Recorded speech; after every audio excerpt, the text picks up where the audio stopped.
Salut à tous, aujourd'hui on va s'attarder sur un dieu nordique très ancien et très connu, il s'agit ni plus ni moins du dieu de la guerre et de la justice, Tyr. Et non, son nom de famille n'est pas mon doigt. Alors, d'où est-ce qu'il nous vient le Tyr? Eh ben, on ne sait pas trop justement, c'est un des dieux les plus populaires, mais également un de ceux dont on sait le moins de choses. Certaines versions disent qu'il serait soit un fils d'Odin et de Frigg, soit un fils du géant Ymir, sachant qu'Odin lui-même est l'arrière-petit-fils d'Ymir, donc bon.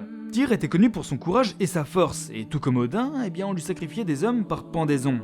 La classe. Mais l'histoire la plus importante concernant ce personnage, c'est celle qui le lie au loup géant Fenrir, fils de Loki, et dont j'ai déjà parlé dans une vidéo et que je vous invite à regarder pour mieux comprendre de quoi je vais parler au juste.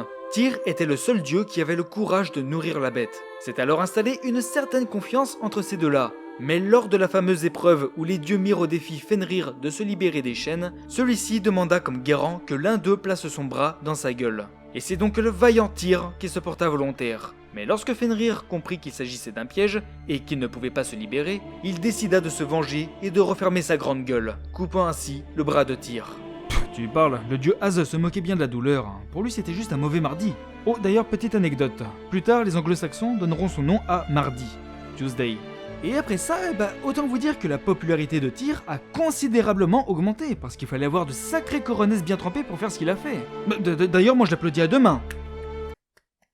Seulement voilà, Tyr, je ne sais pas s'il a un problème avec les toutous, mais j'ai l'impression qu'ils ne lui veulent pas vraiment du bien. Et oui, car lors du Ragnarok, le dieu de la guerre sera destiné à combattre le grand chien Garm, le gardien des portes du royaume de Hel. Celui-ci se jetterait à la gorge de Tyr, et le dieu Az parviendra malgré tout à abattre la bête, mais succombera de ses blessures peu après. Donc Tyr était un dieu très important pour les guerriers qu'il invoquait avant une bataille pour pouvoir graver sa rune Tiwaz sur leur épée. Il sera également considéré comme étant l'équivalent du dieu Mars chez les Romains, et aura même inspiré des groupes de heavy metal.